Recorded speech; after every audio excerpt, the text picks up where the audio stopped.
सुनो, मम्मी का फोन आया था। कह रही थी कि ओ और मयंक कल आ रहे हैं। अमर ने डाइनिंग टेबल पर बैठते हुए धीरे से कहा, क्या रखा है यहाँ पर जो यहाँ आ रहे हैं? अगर वो लोग आ रहे हैं तो मैं अपने मायके जा रही हूँ। सरिता ने रोटी का कैसरोल टेबल पर पटकते हुए कहा, कैसी बात कर रही हो तुम? वो लोग यहाँ आ रहे हैं तुमसे मिलने के लिए, सिर्फ सुबह से शाम तक रुकेंगे और तुम यहाँ से जाने की बात कर रही हो, वो भी इतनी रात को। रात के 10 बज चुके हैं। अमर ने कहा, इतनी रात को? तुमने जानबूझकर ये बात मुझे इतनी रात को बताई ताकि मैं अपने मायके न जा सकूं?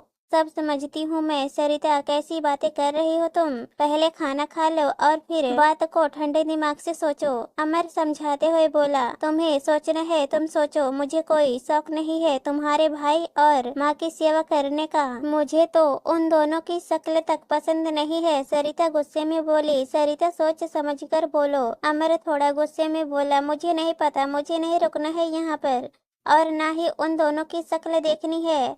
तुम्हें भी अच्छे से पता है और उन दोनों को भी कि मैं उन लोगों को पसंद नहीं करती हूँ। फिर भी पता नहीं क्या सोच कर मुँह उठा कर चले आ रहे हैं। मुझे नहीं पता। मैं अभी अपने भाई को फोन लगा रही हूँ, वो मुझे लेने आ जाएगा, पर मैं यहाँ नहीं रुकूंगी। सरिता गुस्से में बड़बड़ाती गई और अपना मोबाइल उठाकर अपने भाई को फोन लगाने लगी। इधर अमर का भी मूड ऑफ हो गया था। उसने भी खाना नहीं खाया और टेबल पर से उठकर बाहर बरामदे में आ गया। भाई से बात कर लेने के बाद सरिता अपने कमरे में गई और अपना बैग तैयार कर लिया। तब तक उसका भाई भी यहाँ पहुँच गया। आते ही उसने अमर से पूछा, क्या हुआ जीजा जी? दीदी ने अचानक इतनी रात को क्यों बुला लिया? तेरे जीजा जी से क्या पूछ रहा है? चल यहाँ से। अचानक सरिता को सामान के साथ देखकर उसका भाई सचिव भी ज्यादा कुछ कह नहीं पाया। अभी वो 18 साल का ही तो था। इसी साल कॉलेज में आया था और सरिता से बहुत छोटा भी था। सरिता तो उसे डांट डपट कर लताड़ कर एक तरफ बैठा देती थी और फिर मम्मी भी सरिता का ही पक्ष लेती थी, इसलिए वो ज्यादा कुछ कहता भी नहीं था। अब खड़ा खड़ा देख क्या रहा है? चल यहाँ से। आखिर सरिता की डांट सुनकर सचिव अपना सा मुँह लेकर साथ के साथ बाहर रवाना हो गया। उसके पीछे पीछे सरिता भी चल दी और बाहर जाकर सचिव की बाइक पर बैठकर रवाना हो गई। इधर अमर अंदर आकर अकेला सोफे पर सिर पकड़कर बैठ गया। आखिर कैसे समझाए ओ सरिता को?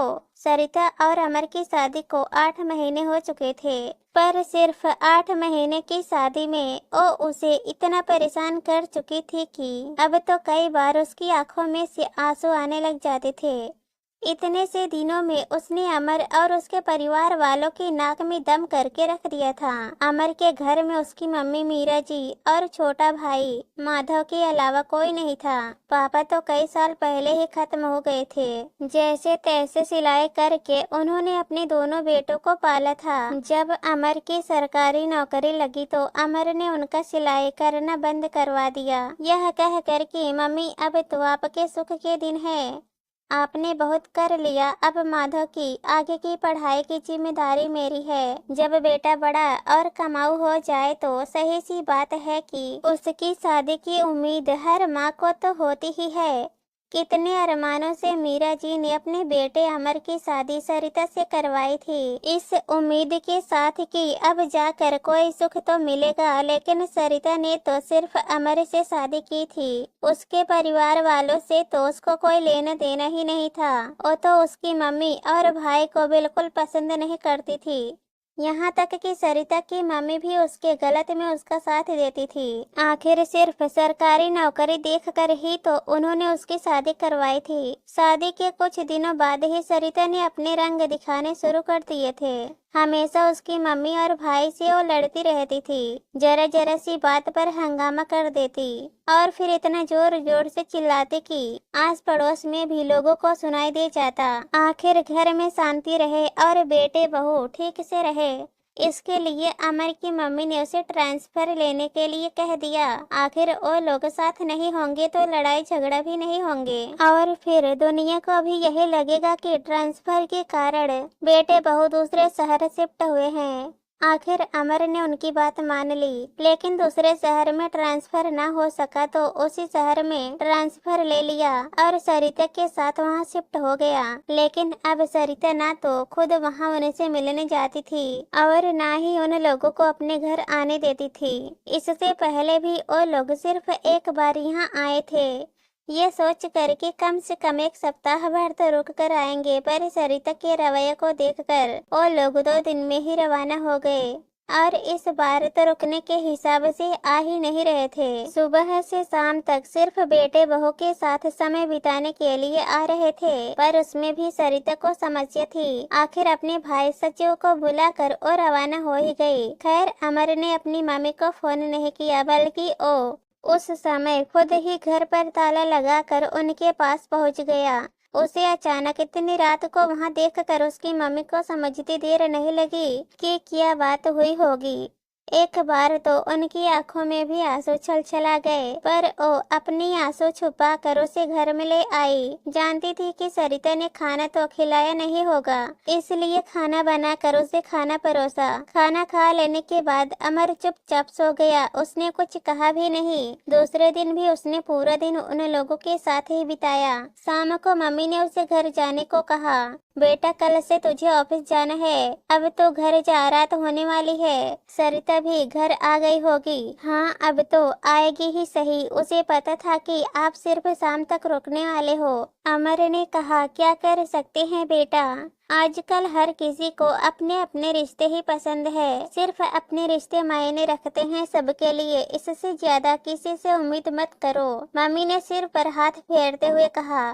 तो अमर मुस्कुरा कर रवाना हो गया। घर पहुंचा तो जैसा कि उसे उम्मीद थी, सरिता घर पर आ चुकी थी, पर अमर चुपचाप अपने कमरे में जाकर सो गया। सरिता ने भी उससे कोई बात नहीं की। जब दूसरा संडे आया तो सरिता ने अमर से कहा, आज कहीं का प्रोग्राम तो नहीं है ना?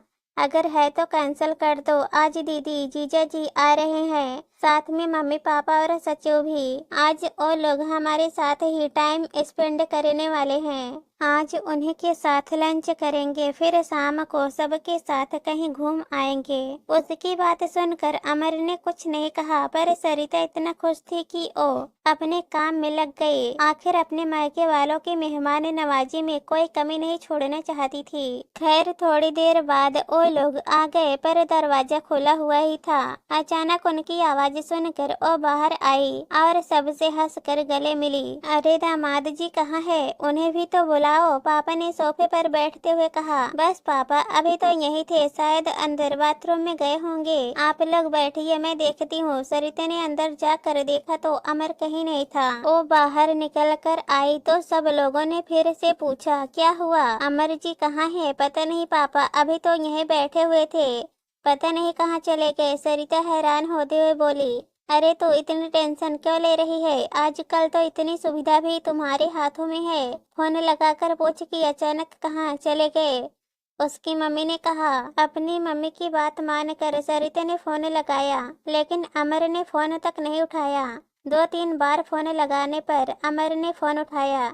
अरे कहाँ हो तुम, कब से फोन लगा रही हूँ तुम्हें, फोन भी नहीं उठा रहे हो। घर पर सब लोग आ भी गए हैं, पर तुम कहाँ चले गए? अरे मेरा क्या काम है वहाँ पर, तुम्हारे मायके वाले हैं तुम देखो, कहकर अमर ने फोन काट दिया। यह सुनकर सरिता को बहुत गुस्सा आया। तब उसकी मम्मी ने पूछा क्या हुआ, अमर जी कितनी देर में आ रहे हैं? मम्मी उन्होंने तो आने से ही इनकार कर दिया, कह रहे हैं तुम्हारी मायके वाले हैं तुम देखो। अरे भला यह कैसी गैर जिम्मेदाराना हरकत है, रिश्ते इस तरह से निभते हैं क्या? उसकी मम्मी ने कहा। हाय राम, अमर जी का स्वभाव ऐसा है क्या? मुझे तो ऐसे नहीं लगते थे। अरे हमारा आना उन्हें अच्छा नहीं लगा क्या? दीदी ने भी कहा। जिसके मुंह में जो बात आ रही थी वो वही कहे जा रहा था। सबका मूड ऑफ हो चुका था। खैर रात को अमर घर आया तो देखा शाम को जाने वाले सभी लोग वहीं मौजूद थे। उसे देखते ही सरिता ने कहा, तुम्हें पता था ना कि आज ये सब लोग आने वाले हैं, उसके बावजूद भी तुम कहाँ चले गए थे? अमर जी, हमें आपसे ये उम्मीद नहीं थी, अपने घर आए मेहमानों को आप इस तरह से बेइज्जत करोगे। दीदी ने भी कहा, यही सब सिखाया है आपकी मम्मी ने आपको, कि किस तरह से अपनी बीवी के मायके वालों को बेइज्जत किया जाए। सरिता की मम्मी ने कहा, नहीं मम्मी जी, ये मुझे मेरी मम्मी ने नहीं सिखाया है, ये मुझे आपकी बेटी ने सिखाया है। जब मेरे मम्मी और भाई आते हैं ना तो आपकी बेटी भी यही काम करती है, मायके रवाना हो जाती है। अभी पिछले रविवार को ही तो गई थी, वो भी रात को अचानक। सचिव ही तो लेकर गया था, पूछो उससे। सुनकर सब लोग सकेत में आ गए, पर अमर ने बोलना जारी रखा। तो बस अब मैंने भी डिसाइड कर लिया है कि अब से इसके मायके वाले आएंगे तो मैं भी यहाँ से रवाना हो जाऊंगा। आखिर रिश्ते निभाने का ठेका मैंने अकेले नहीं ले रखा, रिश्ते दोनों तरफ से निभते हैं। अगर ये निभाएगी तो ही मैं निभाऊंगा, वरना जो आज हुआ है अब ये हमेशा होगा। आप लोगों के आने पर मैं घर से रवाना हो जाऊंगा और आपके घर पर कदम भी नहीं रखूंगा। अमर ने साफ साफ कहा, आप ऐसा कैसे कर सकते हैं? सरिता गुस्से में तिल मिलाते हुए बोली, मैं भी क्या करूं? बेशर्म के साथ बेशर्म बनना ही पड़ता है, क्योंकि शायद उसे यही भाषा समझ में आती है। अमर ने बेफिक्री के साथ कहा और अपने कमरे में चला गया। सुनकर किसी से कुछ कहते नहीं बना। आखिर सब जानते थे कि अमर सच बोल रहा है, इसलिए अब क्या बोले। तो सब अपना सा मुंह उठाकर अपने अपने घर रवाना हो गए। अपने मायके वालों की बेइज्जती को देखकर सरिता ने काफी दिन तक अमर से बात नहीं की, पर अमर ने उसे मनाने की कोशिश भी नहीं की। आखिर कब तक अपने स्वाभिमान को मारता रहेगा? लेकिन जब अगले 2-3 बार भी अमर ने वही सब किया तो अपने आप ही सरिता को समझ में आ गया कि या तो रिश्ते निभाना ही पड़ेंगे, वरना अमर तो उसके मायके वालों से कोई रिश्ता भी नहीं रखेगा। आखिर जैसे उसके ससुराल वालों से लोग पूछते हैं कि बहू क्यों नहीं आती, अब उसके मायके वालों से भी लोग पूछने लगे हैं कि दामाद क्यों नहीं आता।